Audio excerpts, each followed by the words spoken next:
Welcome to Raising Deaf Kids. Do you dread the next IEP meeting coming up? Do you already feel that sense of protection of your kids against the IEP team? And maybe just thinking about this, mama bear is starting to come out.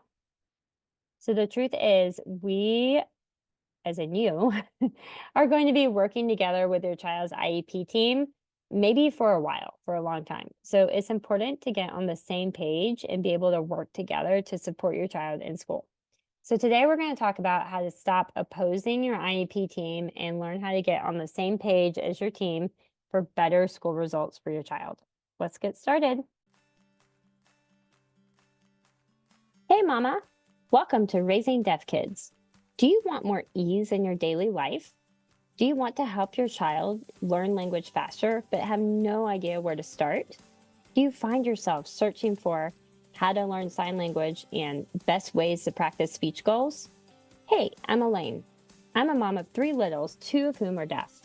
I remember when I received the hearing loss diagnosis for our child, there were so many decisions and information overload.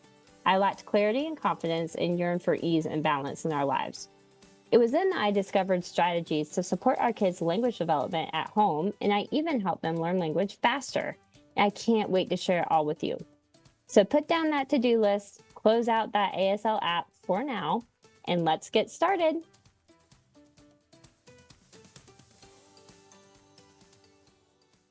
So you've been working on language with your child, but it feels like a struggle, and it seems like you have no time in the day to even practice. You're doubtful that they're even going to learn at this point. And I want to tell you that you don't need to struggle anymore. My personal language coaching sessions are going to help you create a custom language strategy plan that will help your child with their goals and will also fit seamlessly into your day. You can do this practice anywhere, like literally. You can honestly practice while strolling the grocery store aisles. And I've even practiced these language goals like in the sandbox with my kids and also on the playground with my kids. So there's always chances to practice language skills, and my personal coaching sessions are going to show you exactly what to practice and how to fit that practice into your day. So this is exactly how I taught all 3 of my kids really good language skills. So come to raisingdeafkids.com/coaching and book a coaching session so that I can show you how teaching your child language skills is actually a lot easier than you think. That's raisingdeafkids.com/coaching. I know you probably press play on this episode with trepidation, or you're coming into this episode with eyes rolling because there's no possible way that you can work together with your IEP team. You've been there, tried it, it's a no-go. Well, I get it. I've had good and bad IEP experiences with my own kids, and so I know what it's like to feel like you're talking to a brick wall of an IEP team and that they just don't seem to be getting what you're trying to say. But also, your child's education is super important, and this is one area that we need to get right for our kids as much as it depends on us. So we're going to talk through today about some ways that you can stop opposing the IEP team and start actually working together with them. What a novel idea, right? So the first point, maybe grab a piece of paper and a pencil too, because I think you're really gonna find a lot of value in these steps, and are gonna really want to walk through these steps with your IEP teams. So grab that paper and pencil real quick and come on back for point number 1. So number 1, I want you to be in constant communication with your IEP team or your child's teacher. So that means I want you to communicate with the team at least once a week and potentially check in with your child's teacher every day. Okay, especially if you have younger children, this probably changes a little bit when your kids get into like middle school or upper elementary school. But checking in with the team and your child's teacher at least once a week is essential. And the reason is that because it starts a relationship with your IEP team. So it's too many times the big problem I see is that the IEP team never hears from parents until the IEP meeting. And then parents come into the IEP meeting demanding, all these services that their kid needs to have. And then the rest of the year after the IEP team, you don't hear from the parents unless, they have something to complain about. So, that already is not starting off the relationship on the right foot, right? Like, you wouldn't have a friendship like that. And being with your child's IEP team is kind of like creating a friendship, to be honest. And you would be a horrible friend if you never talked to your friend and then all you did the like one time a year that you talked to them was like complain and like demand stuff and then they never heard from you again. Like that would not be a friendship at all. Right. And that is what the IEP team thinks about you if that's the type of parent that you are. Like, sorry to call out, but it's true. And what you want to do, and the best way that you're going to get success with your child's IEP team is to build a relationship with the team, a real human, in person, human to human relationship. So when you keep in contact with them and all you're doing is just asking them, how are things going with your child, right? When you keep in constant contact with them, the IEP team starts seeing you as an involved parent and they start to recognize you as a human. And honestly, you start to recognize your IEP team as humans as well, right? And it also lets you get ahead of any possible problems that are happening in the classroom before the actual IEP meeting, which is super essential to go ahead and start communicating about those things ahead of time so you're not bringing, complete surprises and bombs to the actual IEP meeting. So what I want you to do is I want you to email them, right? Just email them, say, hey, how's it going with Timmy this week?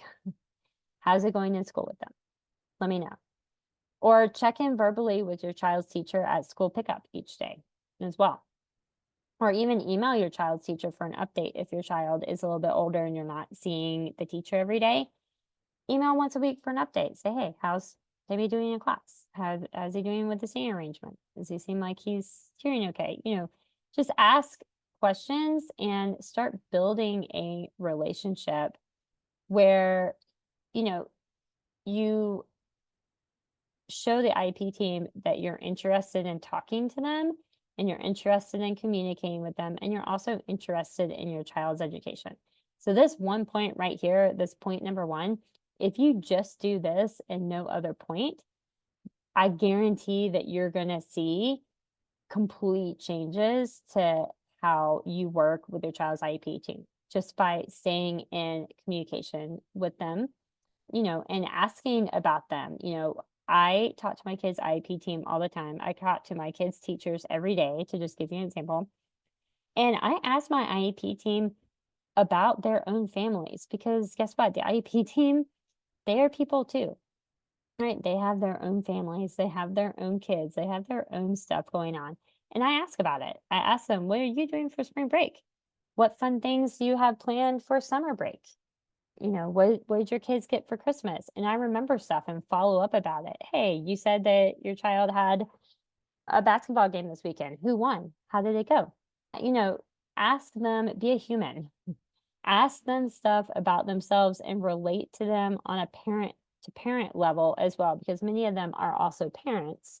And they do understand your situation as being a parent themselves, right? So start relating to them on different levels other than just people who are not doing what you want them to do with your child in the classroom. And I promise this communication and this relationship building with your IEP team is going to be the number one thing that is going to be the needle mover for you, even if you don't do the other things. But we have some more points to make as well. But this is maybe the most important one. So number 2 is I want you to take the time to thoroughly fill out your parent statement on the IEP. Each IEP may say something a little bit different, but it's the parent statement and it's at the beginning of your child's IEP where you talk about your goals for your child and what you would like them to see in the future. And a lot of parents just don't take the time to write this, or maybe they don't know what to write, or they don't think it's important because it's not the goal setting.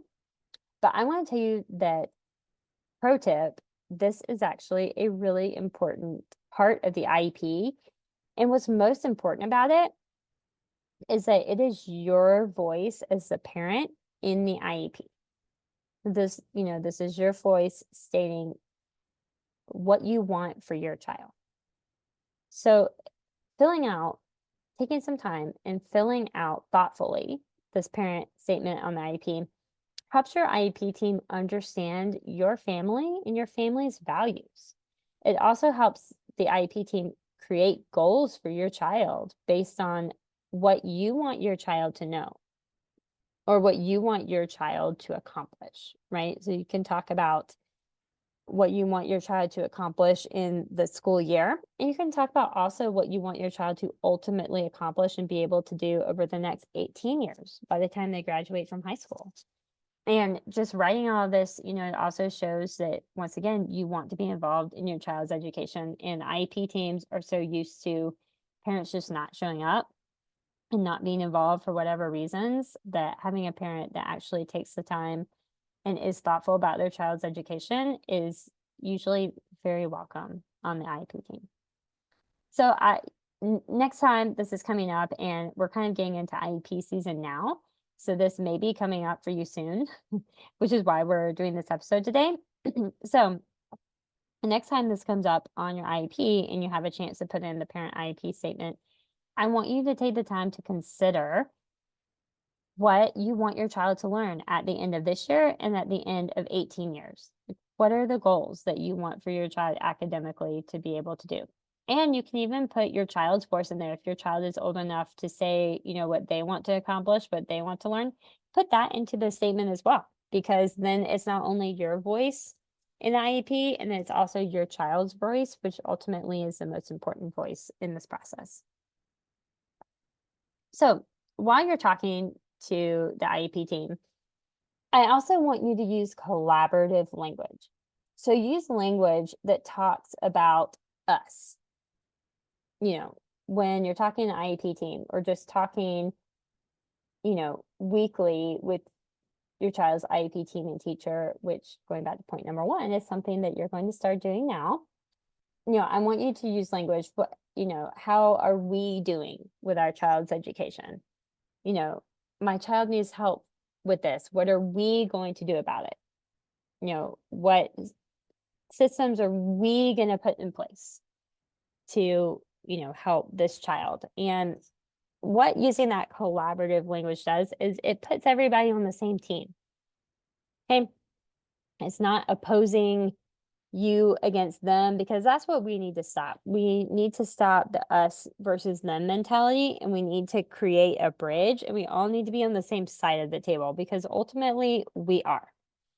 And I don't know how we all got so embroiled in, a punching match, basically. Hopefully not really. Metaphorically speaking, hopefully not actually a punching match in your child's IEP table. Although I would not be surprised if that's happened to someone, honestly. But using collaborative language and talking about the group of us, puts us all on the same page, puts us all on the same team, shows us through language that we are working together for the same goal of helping your child in their education. And I want you to use this language when you're sending those once a week emails to check in, when you're talking to your IEP team, and when you're in the IEP meeting. I want you to use this collaborative language that puts everybody on the same side. And then another helpful point is, I want you to take a little bit of time to understand the education system just a little bit, and use your knowledge about the system to help your case and help your IEP team do their job.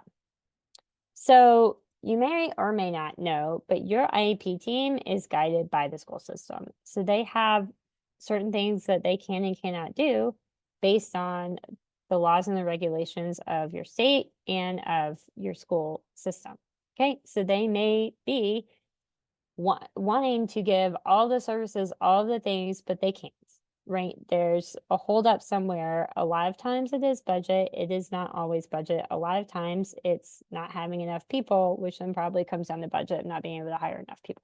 Also, there's a shortage of people working in the special needs arena, unfortunately. So even if they want to hire someone, it's actually hard to find someone, believe it or not, that is qualified for this job. So all that is to say, your team works within a system. And if you know how the system works, you know how to maneuver around it. What do I want you to do? I want you to ask for trials of something that you want to implement. Instead of just implementing something right away, in your weekly communication, say, hey, I think blah, blah, blah would really help Timmy. Can we try that in the classroom this week and then come back and talk about if that worked or not? Hey, trial something first. Okay, because most likely a team is not just going to implement something unless there's been a trial period. So go ahead and do that trial period. Then when you come to the IEP meeting, you've already done the trial and you already have the data and you're like, hey, we've already done this. This worked really well. Can we put in the IEP to continue it, right? And, part of working inside the system is finding evidence to back up what services you want your child to have. If it's not already obvious by like a test that they've done, through your county, you have to have a reason for the most part for services that you're wanting to implement for your child. It's not, parents, I think, wrongly misunderstand the education system and misunderstand what an IEP team and an IEP is for. And I see a lot of parents going in and just wanting like all of these services that their child may not actually need, but you've just been told by another parent that you should have them, but that other parent doesn't know what your child needs. We're going to go into that in another episode about what's on a friend's IEP is not what your child needs. Just demanding stuff and without any like evidence of like if their child actually needs this, if this will actually help their child, how will this help your child in a specifically educational setting, right? You've got to back up what you're asking for sometimes, okay? Because the school is using their resources to implement this for you and your child. And so you sometimes have to give them a reason why they need to add this into your child's day, right? And I also want you to remember that if a service impacts your child at home, it doesn't matter. It just has to be impactful and helpful in your child's education and learning in school. So an IEP does not extend to your home, right? It only is used within school hours for, helping your child to further their education and to learn. Okay, so if you're trying to put something in IEP that is actually for home, that's not the place to put it as well.